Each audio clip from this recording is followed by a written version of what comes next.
I've recently taken a liking to a phrase, born of emotion, yet not bound by emotion. I find it to be a rare and elevated state of being. If one could truly embody such a state, their life would undoubtedly be rich and fulfilling. But it's incredibly difficult. This phrase encapsulates two factors. One must dare to invest deeply in emotions, to give of oneself. And yet, simultaneously, one must not be ensnared by those emotions. To reconcile these two states into one is immensely challenging. I don't know if you've observed this, but among our friends, there are usually two types of people when it comes to emotional states. One type tends to be hesitant to invest in emotions. They often stand by the riverbank observing, hesitant to dive in because they fear being hurt by emotions.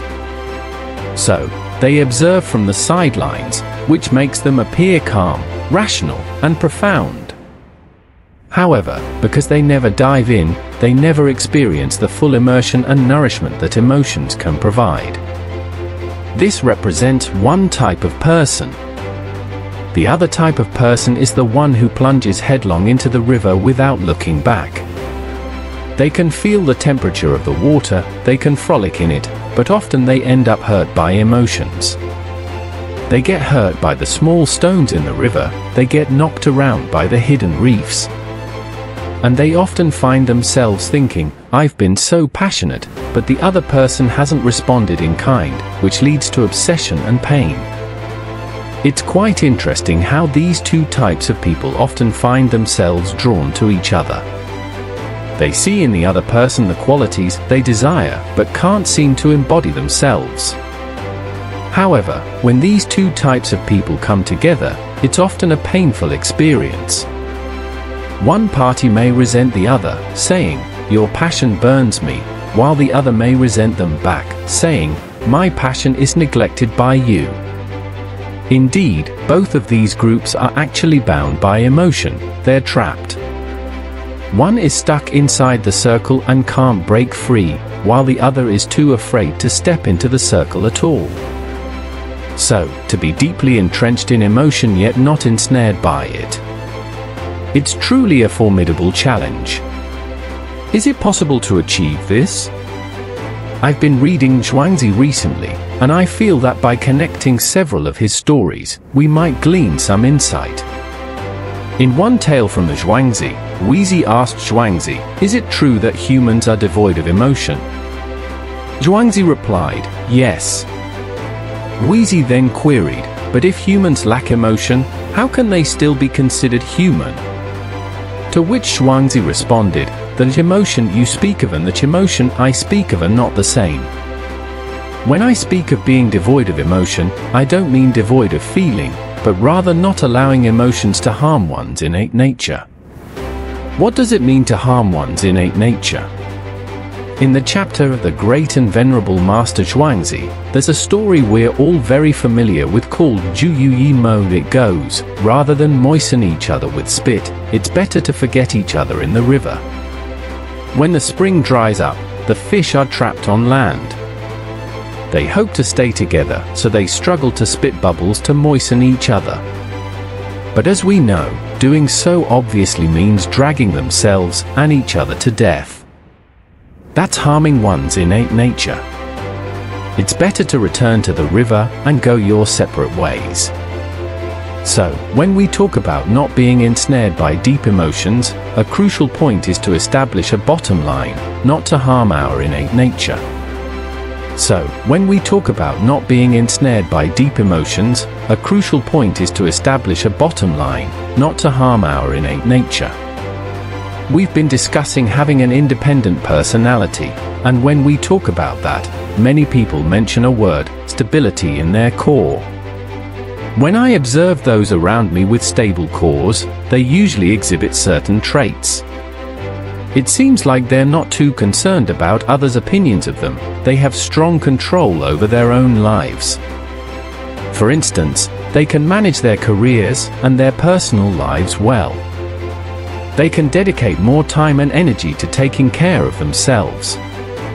you'll notice that when they consistently love themselves and fill themselves with love, they don't really need validation from others to prove they're worthy of love.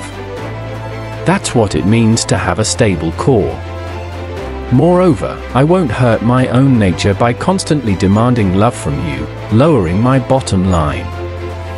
Zhuangzi once said, "The love of the sage is inexhaustible." Think about it, when our hearts are already overflowing with love, in relationships, we actually don't hesitate to offer our deep affection. The courage to give comes from within, because I have an abundance to give. It's much like when you already possess boundless wealth, you don't really care about how much others can give you, because your money is more than enough to last a lifetime. And typically, in such a situation, people aren't ensnared by emotions, or I should say, they're not ensnared by any particular emotion. This doesn't mean you don't love, or that you won't get hurt, feel sad, or experience regret.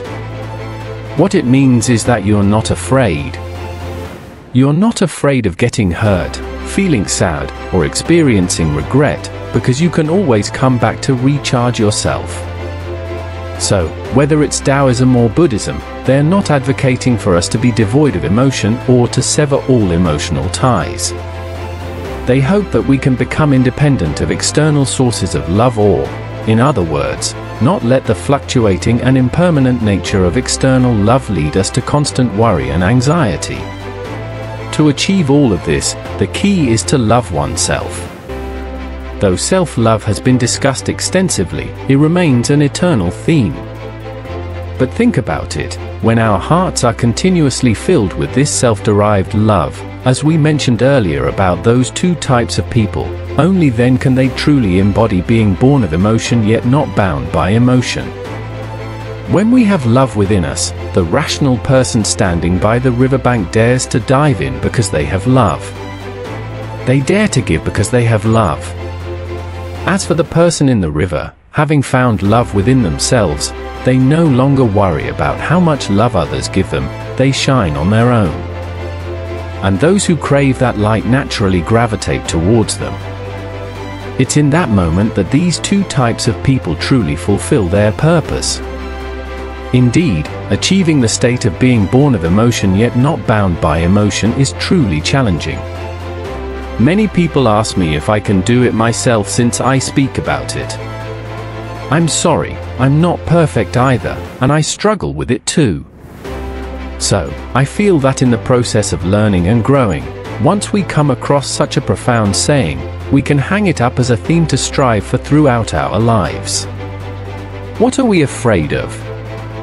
After all, we have plenty of time ahead of us. We can take it slow and steady. Alright, that's all for today. Thank you for watching, and please do share this video with those who are still trapped in their emotions, or those friends who are always standing on the shore, hesitating to dive in.